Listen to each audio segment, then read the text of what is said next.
Welcome to First Unitarian Society of Minneapolis, the birthplace of Congregational Humanism. We carry on that tradition of free thought today, dedicated to promoting a free search for truth, meaning, and justice. Our web address is firstunitarian.org. I'm David Breeden, Senior Minister. Welcome. So here we are, through the miracle of technology, on incredibly short notice. I can tell you that just about the last thing I ever wanted to be was a TV preacher, looking into a camera. But I love Sunday mornings so much, and I am glad to be here with you this way, because this is the means we have to be connected. I want to start off today with some gratitude. This may seem a bit counterintuitive given the week we've all just had, and given all that is still barreling toward us. It's understandable if thankfulness is not the first thing on your mind. But gratitude is a good practice at just about any time, and it can be especially helpful in a time of crisis. There is no doubt that we are entering a season of lost connections, changed plans, lost income, dreams put on hold. And it's a time of uncertainty and fear. Fear of what may happen to people we care about or to ourselves.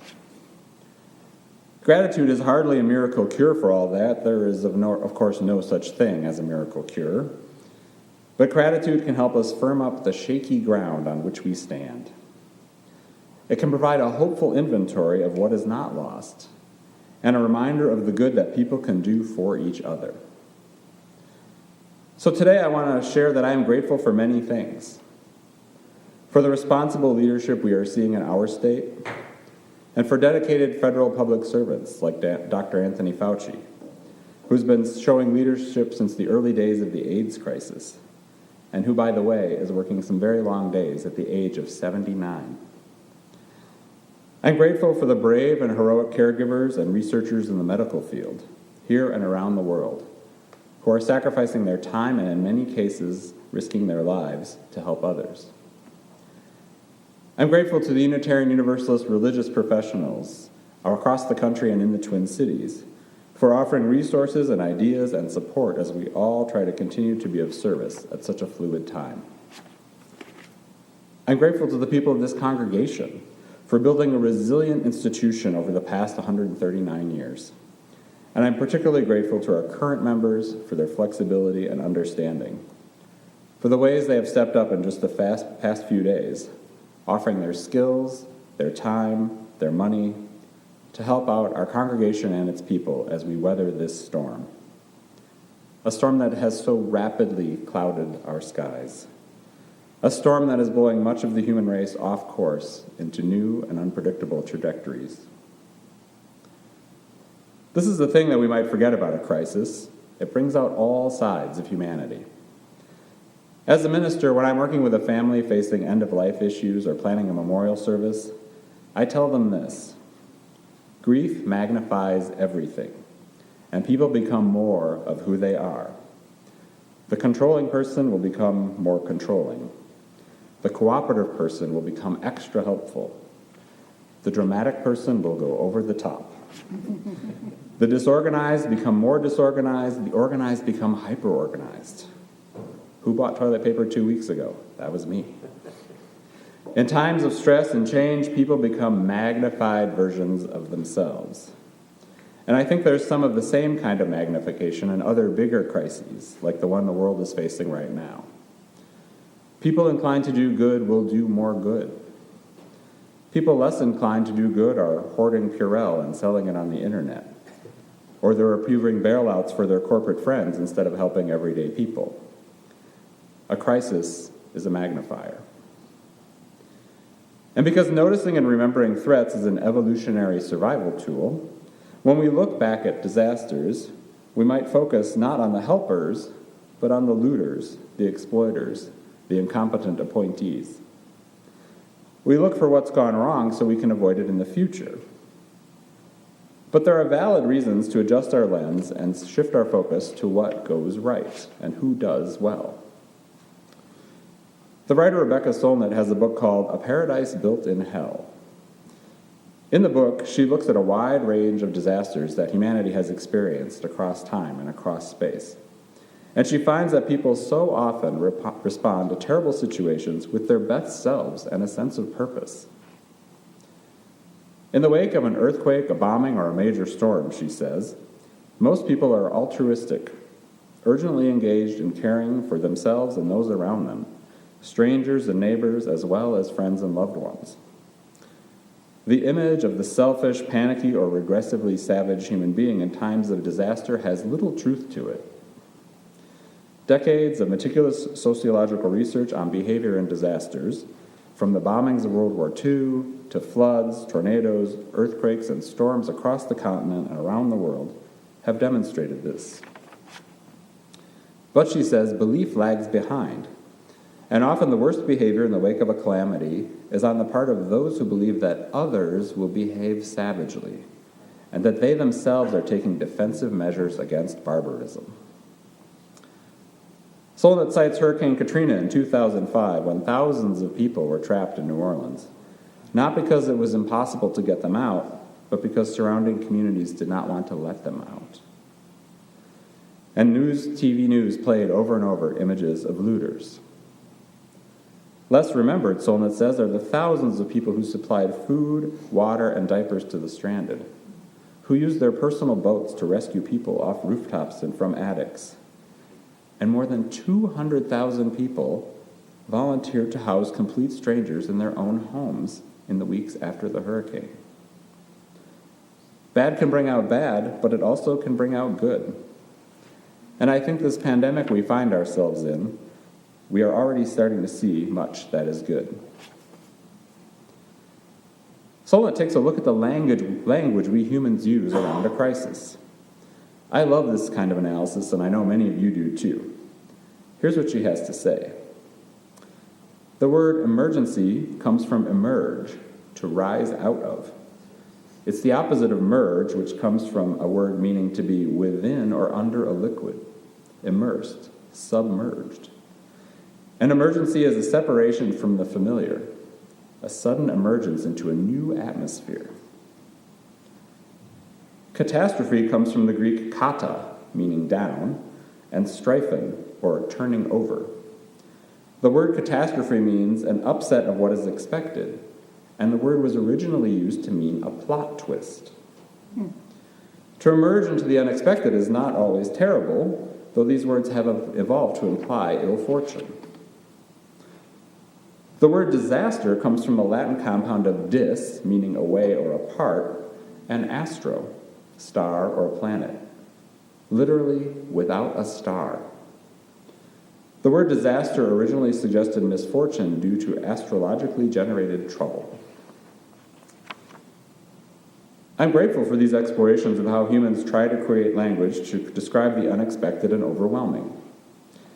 Right now, in the present emergency, all of us have indeed emerged into a new atmosphere, one that has prompted a misplaced run on ill-fitting masks. And the current catastrophe certainly feels like a plot twist. Or maybe it's more like someone took a giant eraser to the plot, wiping our calendars clean and deleting our outline for the next few pages of our life story. As we all know, life doesn't always go according to plan, but rarely do things change this swiftly. And rarely does such disruption happen to so many people over so much of the planet all at once, causing a global disorientation. We in Minnesota often have more advance warning for a snowstorm than we have had for some of the major disruptions of just the past few days.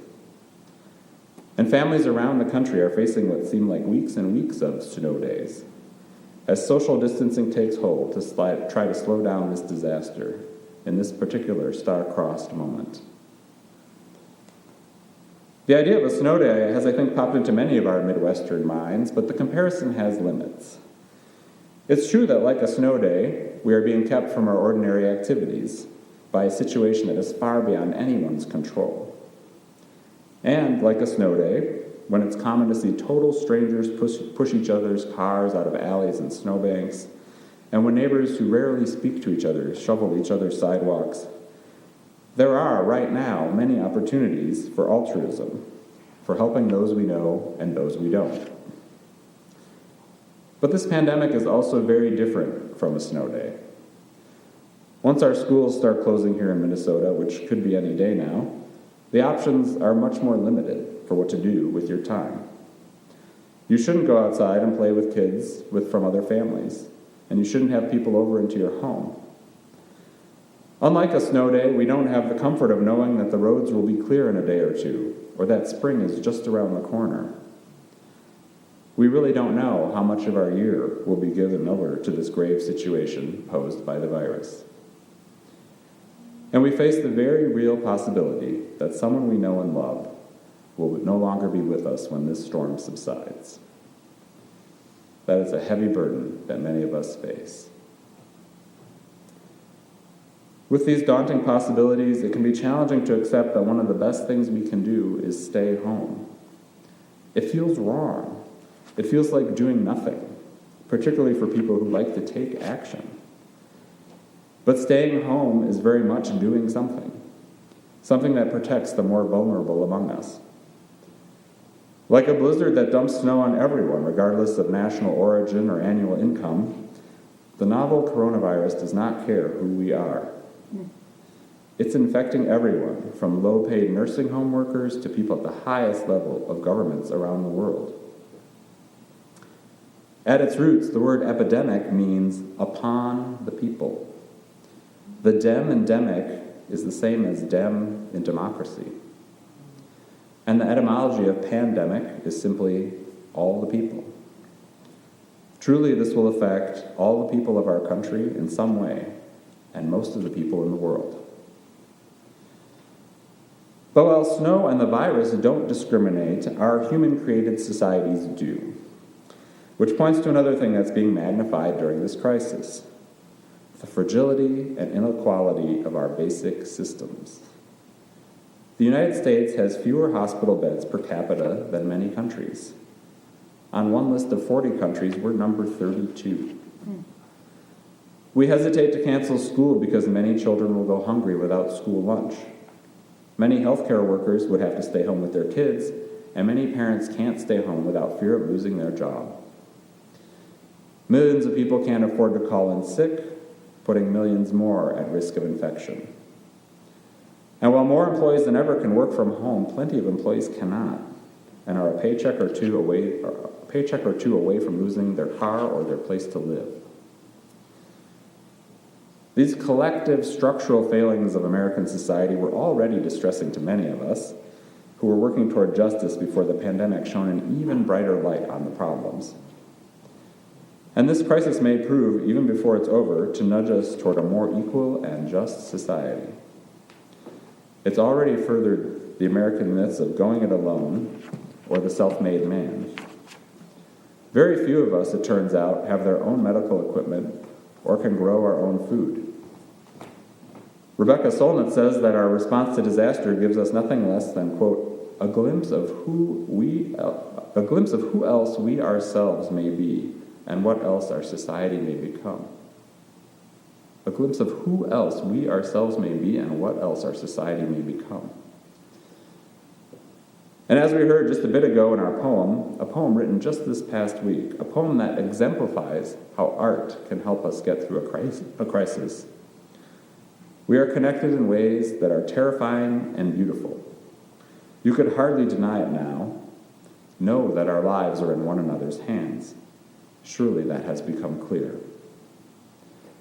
Our well-being and our lives are indeed dependent on one another. And that points to one of the great dissonances of what is going on. At a time of crisis, what do so many of us want to do? We want to be together. We want to shake hands with a new friend or give hugs to an old friend. We may yearn to see friendly faces and have shared experiences. We may long for familiarity, routine, community, belonging. But our rational and scientific brains know what's best and are having to veto what the heart wants. And we don't know when we'll get the all clear to return to so many things that we love. But unlike the great and deadly flu pandemic of 1918, we who are living today have so many more options for staying connected, safely, and for continuing to live out our values, even as our lives are curtailed. For one thing, we have this, technology, which allows us to see each other's faces, to hear each other's voices, and to share laughter and tears remotely. Technology also makes it easier for us to keep track of each other's needs, to hear how our life stories are being altered, to learn that someone needs a meal or has extra food or could use a phone call. And for those who are finding themselves with some extra time at home, there are ways you can advocate for the country you'd like to live in and move us toward. What else society could become? One where citizens don't have to decide between working while ill and keeping their housing. One where there's no such thing as a high deductible or a medical bankruptcy. You can support causes and candidates you believe in without having to leave your house. Adaptability is an annoying and terrifying trait in a virus, but it's a beautiful trait in human beings.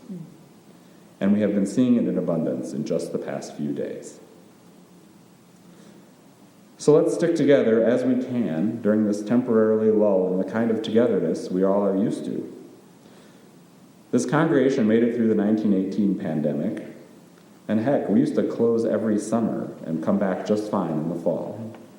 And that was way before Facebook and Zoom. We have a great track record of showing up for each other and for this community. I'm grateful to know how much we matter to each other and that we will help each other through. We are, of course, not alone in facing these hard times. Congregations of every kind across the country are wrestling with questions of connection, and we are all learning from each other and supporting each other as we go. I want to close with some quick words from Rabbi Yosef Kanevsky, who serves in the Los Angeles area. He has this to say: "Every hand that we don't shake must become a phone call that we place. Every embrace that we avoid must become a verbal expression of warmth and concern. Every inch and every foot that we physically place between ourselves and another must become a thought as to how we might be of help to that other, should the need arise. May it be so."